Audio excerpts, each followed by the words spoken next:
murdered Silas, buried his body in the field, and dragged Molly from the house, hanging her in the farm's apple orchard.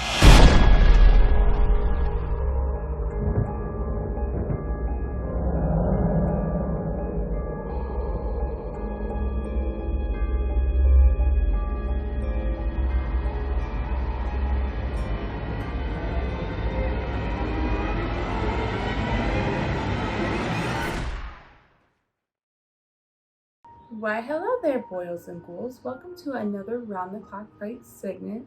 My name is Kimberly, and today I will be covering the 2006 Behind the Mask, The Rise of Leslie Vernon. So, as we were deciding what we were going to do for our next review, I pretty much asked Josh to give me a recommendation since I just recently got a Shudder account and have been diving into some films I haven't seen. So I had him pick one for me to review, and of course he picked this one. So I'm going to start by saying that I thought this film was very interesting right from the beginning, and I pretty much enjoyed this film a lot. So I want to start by saying that there may be some spoilers in there, so this film's been out for quite some time, so if you haven't seen it, I definitely recommend going and watching it, and then coming back and watching the review if you don't like spoilers. If not, then, well, let's hear what I think of this movie. So, you pretty much have these, let me go back and rephrase that. It starts off with this interviewer, or not really much of an interview. I don't know why I said interviewer. She's more of like a journalist, and she's diving into pretty much these hauntings. So it kind of which this part is like my favorite, is that they kind of dive back into some of these classic horror films that we all love and enjoy. So it was kind of interesting to see them kind of give it a mention, but it's almost as though this universe that they've created actually involves like A Nightmare on Elm Street, Halloween, Friday the 13th. So it's kind of interesting to see them kind of bring all three of these films together, but I mean, in a different aspect. So it's just more of a mention. You don't really actually see Freddy Krueger or Jason Voorhees or Michael Myers. As cool as that would have been to get them all in one film and just make a film with just those three would have been awesome. But no, this film is awesome in its own entirety. But I actually really dug that concept that, you have this journalist who is going back and reflecting on, the killings on Elm Street with Freddy Krueger, and then going back to Haddonfield and reflecting the killings from Michael Myers, and then you got Camp Crystal Lake, where they're reflecting on the murders with Jason Voorhees. So I thought it was pretty cool. But as she's like mentioning this, she then mentions this pretty much just like documentary, or this thing that she's trying to film, but it's revolving around Leslie Vernon. So he's going to be like this whole new character that you kind of get a little bit more insight on his background. So I thought that was pretty cool how they did that, where you have these mentions, and you have this guy who's pretty much almost the same as a slasher murderer, but as you get into the film, and you got this reporter who's pretty much interviewing this guy who, it doesn't seem like, obviously the stories make it seem like this guy's dead, but he's not. He's pretty much like just average guy that lives in another complete town, and he pretty much comes back like maybe once a year or however long, and like haunts, the area. So it's kind of interesting how they dived into that a little bit. So you pretty much get, it starts off with, you know, him telling his story on what happened, but then you find out like none of this really happened to him. This, you know, this completely made up story. So so you get that, and then as it goes on throughout the film, you learn a little bit more about what his motives is.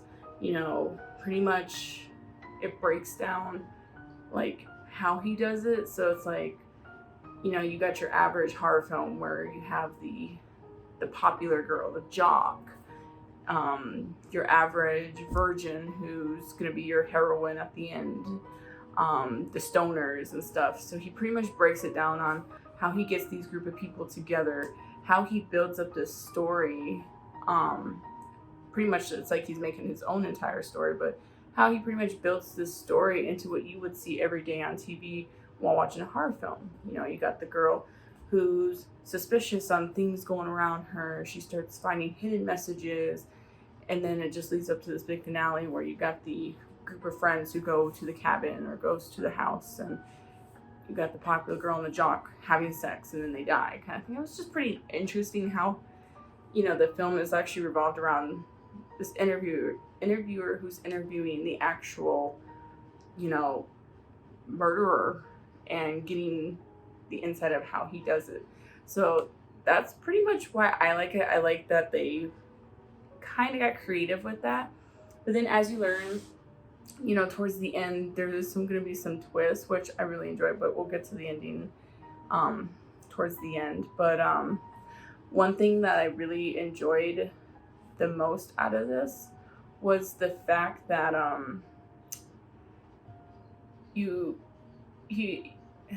do you explain it? Sorry. He's following this girl. So when he's doing this interview with this girl, and I just completely forgot her name, so I'm just calling her this girl, or we can call her this reporter.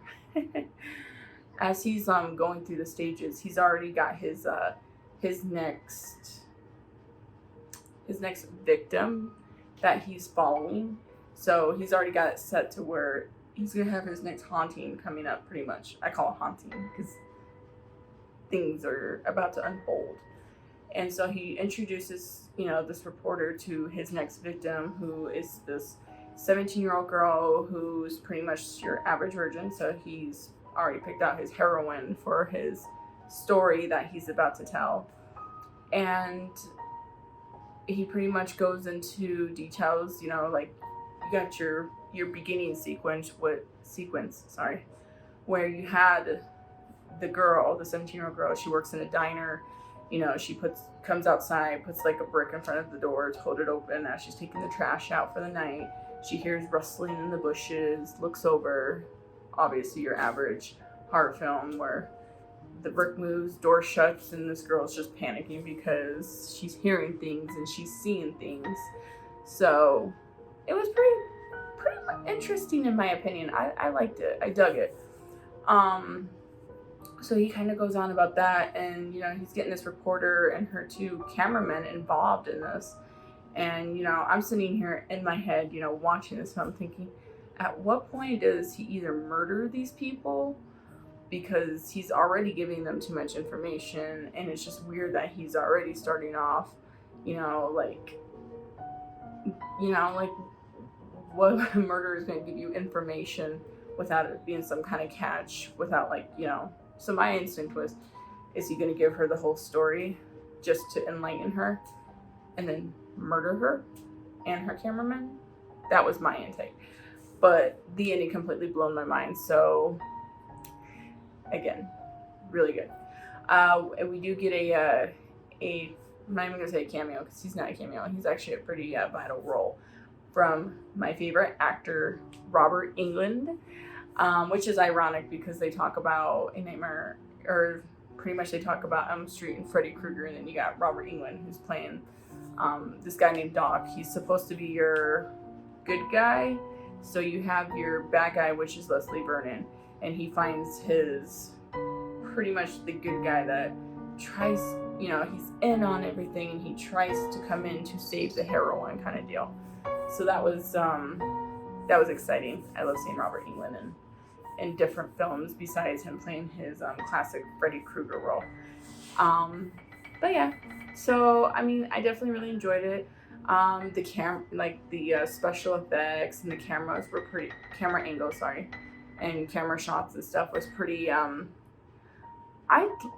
didn't have any issues with the way they shot this film. It was actually pretty good. And I'm very picky when it comes to horror films that I like and I don't, because anything that's repetitive or is just shot poorly, it just turns me off from the film.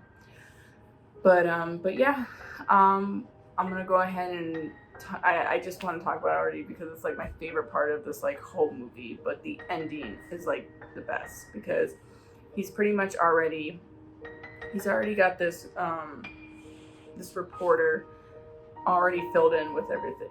How he pretty much builds up to the ending that we all see in horror films. And so he goes to his supposedly the house that these, things went down, like the, murder of his mother and stuff like that. So it all takes place in that house, and he's got everything set up before the kids even get there, kind of thing. Like he's got like the he just got it all set up. So as he's talking to the reporter, he starts explaining what he's gonna do. Like, he explains deep into how once they get there, you're gonna have the two stoners on the couch smoking their pot high off their butts, and you have the popular girl and the jock making out, and once they go upstairs and they have sex and stuff, he's gonna murder them. And he just breaks it down for this reporter on what he's gonna do step by step, all the way up until the end when the, hopefully the heroine, either gets away, she murders him, or whatever it may be. But yeah, so that's pretty much like how that part goes. And I actually like that because then it gets really good when you start to realize the reporter, after the first killing, which would have been the popular girl and the jock getting murdered up in the bedroom, and she starts to have more of a heart, like, okay, now this is really happening, and she's not liking it one bit. Like she's got that look of, what can I do to save them? And it's like, oh crap. So, this is where we're gonna get things resolved on. Is he gonna kill them? Is he gonna let them go? So when he comes back in after murdering the popular girl and the jock, he realizes that she has that look on her face of, what should she do next? So he pretty much goes, I'm done. He's like, we're done with this interview. He walks them out of the house, takes them to, to their van and stuff, and, pretty much just sets them on their way. Like, so my first thought was, geez, okay, that's a little weird. She's got all this footage of what's happening, and he's just gonna let her go. Excuse me. So he goes back in the house, and she's outside with her two cameramen, and she's telling them, we already know what's going on. We need to go in and tip off the girl and her friends before any more happens. And the cameramen are like, no, we should just pack our stuff and we should leave because we already know he knows what he's doing, kind of thing. And they don't want any part of this at all. But, but of course, they pack up their van, set on their way to the house, and they go and pretty much try to tip her off. A little bit of a plot twist that we find out, though, when they enter the house and they're talking to the two stoners on the couch asking, where's she at? Kelly, that's her name, the girl, not the reporter. Where Kelly is. And they say, well, she's upstairs with the dude. So you're like, okay, that's weird. So they go upstairs to find her, and comes to find out she's not the virgin. So it sets Leslie's plan a little off, because it's like, oh, he has to have his heroine be a virgin. And obviously this girl is not. So, so yeah, she pretty much finds them having sex, and she's tipping them off, and now it's like a whole new thing, because as they go downstairs, Kelly's freaking out. The reporter's telling her everything that she found out from beginning to end about this Leslie guy. Sorry. Sorry about that. But yeah, so like as she's tipping her off and stuff, they look out the window and they see him just standing there, and it sets a whole new,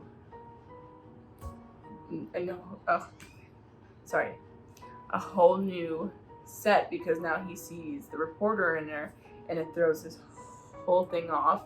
So now it's kind of like whatever he planned before, because this guy is really like smart on what he's doing, because he's already had everything planned before, because the reporter and the two cameramen are involved. What's up, Chris? Hi. Sorry about that. My cat started to get very playful and started nibbling on my arm. But yeah, so his plan pretty much has to get flip-flopped around now, because now we got 3 more people that's getting added into this mix, and you pretty much now at this point don't know what's going to happen next, because he shifts everything. But then so everything pursues almost accordingly to what he planned, but which is with just these extra add-ins that come along. But one thing I found very interesting was the plot twist at the end, when it comes to find out that the virgin, after all, was not Kelly, and it ended up being the reporter. So it was his plan all along from the beginning, when he was interviewing the reporter, and he only told her what he needed to throw her off. So when she comes to realization that she's the heroine and it wasn't Kelly, because Kelly ends up dying, things get a little bit more, it makes a little bit more sense, and it goes along. So I really like that. Like I said, from the beginning, I thought he was either going to murder them or he was going to take their footage and destroy it, but never saw that coming, and I liked it. The ending was like probably my favorite part of this whole movie. Everything else was pretty interesting. A lot of it did seem a little bit like comedic.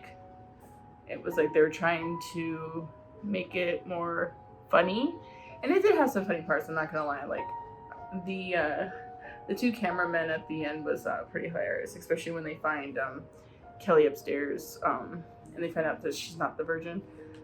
That whole scene was hilarious, with the conversation extended between those 2. But yeah, so my overall rating on Behind the Mask, The Rise of Leslie Vernon, I give it a 10. I really enjoy this film. The visual, the special effects, everything about it was awesome. The comedic relief did not kill it, because I didn't feel like they overdid it, and if it did, some of it seemed like it might have been a little bit of a dark humor. So I really liked that. I also enjoyed the fact that we did get our honorable mentions on A Nightmare on Elm Street and Friday the 13th and Halloween. That was pretty cool. So yeah, so that is my review on Behind the Mask, The Rise of Leslie Vernon. It was a really good film. So yeah, again, thank you for joining me on this review. We are still continuing our reviews separately, due to just, like where we're at, our quarantine's pretty much like lifted, but we pretty much are just kind of keeping it low, just for precautions. But it doesn't stop us from making our reviews for your entertainment. Josh and I will flip-flop back and forth, and Josh, Thor, and I will flip-flop back and forth. So it's, we will give you your reviews. And we enjoy doing them, because we have nothing else to do besides watch some horror films and just, yeah, we just enjoy doing this for you guys. My setting this time, I actually changed it up a bit. It's kind of like really early in the morning, so I couldn't use my my setting in my room because my husband and my children are asleep. But I got a new entertainment unit, and I enjoyed that it came with like one of those electronic fireplaces. So I was like, I definitely have to use this for one of my reviews. And of course we have Chucky and Pennywise special featuring in this one, since they didn't give honorable mentions and Behind the Mask. If you liked what you saw, definitely subscribe for more. Again, we do post weekly. If you have any other questions, definitely leave your comments below. Any recommendations for any other films that we should watch and review, or if we've already seen it, just review and give our thoughts and opinions on it. Just let us know in the comments below. And again, hopefully you all are staying safe, stay spooky, and have a wonderful day.